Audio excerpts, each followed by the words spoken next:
मनुष्य की लगाई हुई तुलसी की शाखा प्रशाखा बीज पुष्प सुंदर दल से तुलसी जी सुशोभित होती है, तब तक हजारों कल्पों में श्री हरिधाम में रहते हुए उसका कभी पुण्य नष्ट नहीं होता। जैसे एक दिन 1000 कल्प, 2 दिन 2000 कल्प, वो भगवान के नित्य धाम में महान सुकृत के बल से भगवत धाम में रहेगा, जो तुलसी जी का पक्का मान लीजिए।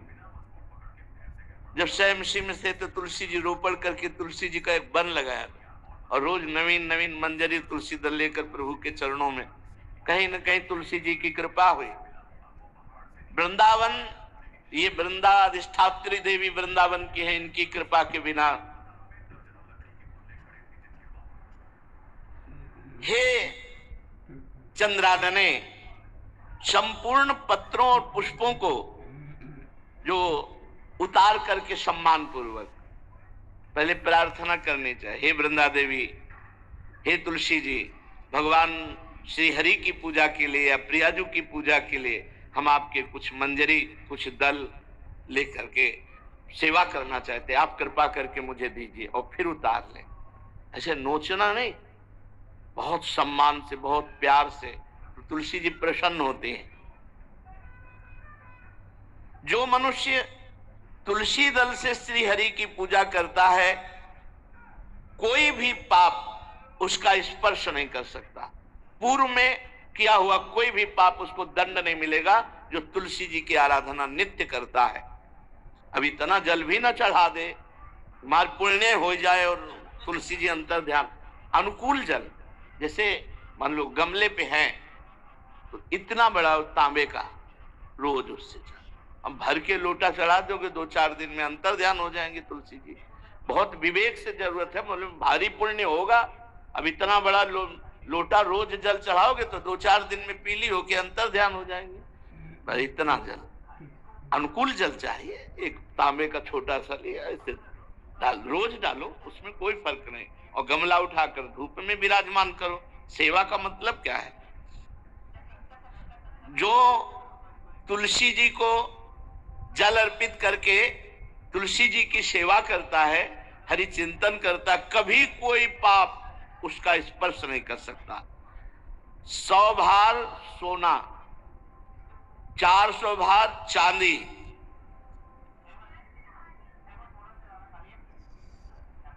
का जो दान करने का फल होता है, वो एक तुलसी दल उतार, जो अपने द्वारा लगाई हुई तुलसी दल, वो हरि के चरणों में अर्पित करो। ये 100 भार सोना और चांदी बराबरी नहीं हो सकती। कितना महत्व है। जो रोज तुलसी दल चयन कर, द्वादशी को ना चयन करे, द्वादशी को मतलब बहुत बड़ा अपराध लगता है तुलसी दल का, इस मतलब तुलसी के वृक्ष का भी स्पर्श न करे। प्रणाम नमस्कार दूर से, एक भी दल नहीं टूटना चाहिए। द्वादशी को ऐसा हमने महापुरुषों से सुना है कि मंजरी और पत्र उतारना ये ठीक नहीं, बिल्कुल नहीं ठीक है।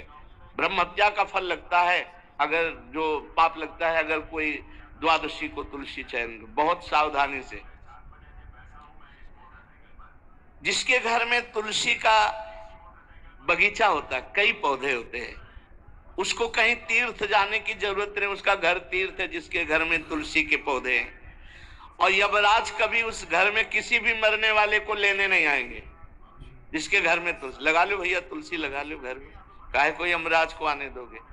सबके घर में तुलसी। कितना सुंदर पहले था, घर में आंगन होते थे, आंगन में एक बहुत बड़ा, और फिर उसमें तुलसी जी, और फिर उसमें 2-4 नर्मदेश्वर और शालिग्राम ऐसे, और फिर घर का हर व्यक्ति जल चढ़ाना, प्रणाम करना, नमस्कार करना, 4 पर। कितनी पवित्र पद्धतियां हमारी थी।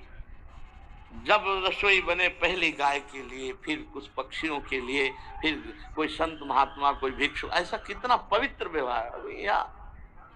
यहाँ जैसे हमने देखा है, ये रसोई बन रही ना, तो धुआं नहीं खत्म होने पाता, वो ही सब अपवित्र किए हुए हैं। राक्षसी बुद्धि आती चली जा रही। तुलसी जी, ये भागवती को वस्तु, हमें लगता है बालकनी तो होती है, बढ़िया बालकनी में एक ऐसा उठाने धरने वाला स्टैंड लोहे का रखो कि तुलसी जी को विराजमान कर दो। जिसके घर में तुलसी जी विराजमान होती है उसके घर में यमराज कभी नहीं जाते। जो तुलसी जी का सेवन करता है उसकी सारी कामनाएं तुलसी जी पूर्ण कर देती है। तुलसी जी को लगाना, तुलसी जी का पालन करना, तुलसी जी को सिंचन करना, तुलसी जी का दर्शन करना, तुलसी जी का स्पर्श करना, मनुष्य के द्वारा जो मन, वाणी और शरीर से पाप हो गए सबको तुलसी महारानी क्षमा कर देती है, दग्ध कर देती है। पुष्कर आदि तीर्थ, गंगा आदि परम पावन नदियां, देश में करोड़ों लोग हैं जिनको बीपी है। परम पावन नदियां, ये सब जो स्नान आदि अवगाहन आदि करने का फल देते हैं वो केवल तुलसी जी घर में विराजमान है उसको फल मिल जाएगा। कितने बढ़िया। जो तुलसी जी की नवीन मंजरी प्रभु के चरणों में अर्पित करके प्रणाम करता है, वो चाहे कितना भी अपराध किए हो वो कभी यमपुरी को नहीं देखेगा, कभी यमराज के पास नहीं जाएगा। जो मनुष्य तुलसी काष्ठ का घिसा हुआ चंदन लगाता है उसके सारे संचित भस्म हो जाते हैं और क्रियमाण जो वर्तमान वो कभी उसको बांध नहीं सकते। तुलसी जी का काष्ठ का घिसा हुआ चंदन, जिसके घर में तुलसी की छाया होती है वहां पितरों को अपने आप कल्याण प्राप्त हो जाता है। जो श्राद्ध करने से लाभ मिलता है पितरों को, घर में तुलसी लगा के जो तुलसी की छाया बड़ा वृक्ष, पितरों को तृप्ति मिलती है। चतुर्भुज ब्रह्मा जी सारंग धनवा श्री हरि के महामहिम स्वरूप की अनुभूति करने के लिए भी कहा है कि तुलसी जी का महान महात्म्य है। अगर तुलसी जी का सेवन करे तो भगवान श्री हरि की महिमा को जान जाएगा। स्त्री हो या पुरुष, पुरुष नपुंसक नारीवा जीव चराचर कोय, सर्व भाव भज कपट तज मोह परम प्रिय सोय। शरीर वर्दी है, हमारी पोशाक है, हम सब एक हैं, आत्मस्वरूप है, कुछ अलग नहीं है। शरीर केवल पांच भौतिक है तो सबका पांच भौतिक है, उसमें चिन्ह है स्त्री पुरुष के बस। इसके लिए भगवान की आराधना निषेध थोड़ी है। जो स्त्री या पुरुष श्री तुलसी जी के काष्ठ के मन के बना के, जैसे छोटी कंठी या बड़ी माला धारण करता है, श्री कृष्ण उसके बस में हो जाते हैं। यह है तुलसी जी की महिमा। परम सुहाग श्री कृष्ण मिल जाते हैं और कौन सी हमें उपलब्धि चाहिए। हे गोप नंदिनी, तुलसी जी का सेवन करने से श्री कृष्ण वश में हो जाते हैं।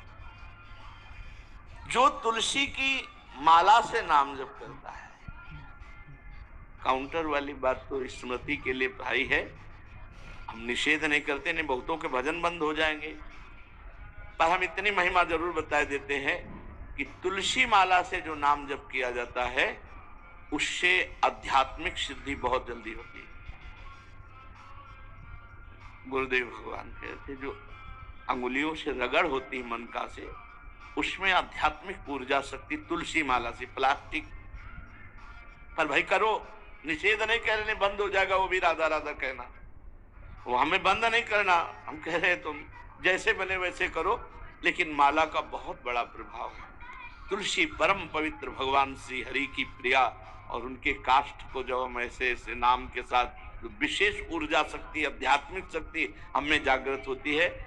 हो सके जिनको ऐसा बन सके तो छोटी एक वो आती है सुमिरनी, उसको रख लो, अपनी जेब में रख लो, उससे करो। और नहीं है तो भैया तुम इसी से करो, नाम जप करो, भाव को भाव न खालसो, नाम जपत मंगल दिस दसो। सुंदर सुंदर तुलसी जी के वृक्षों के समीप बैठ करके जो अनुष्ठान किया जाए वो बहुत लाभदायक। श्रीमद् भागवत का, गोपाल सहस्त्र नाम का कोई भी पाठ तुलसी जी के समीप विराजमान करके किया जाए।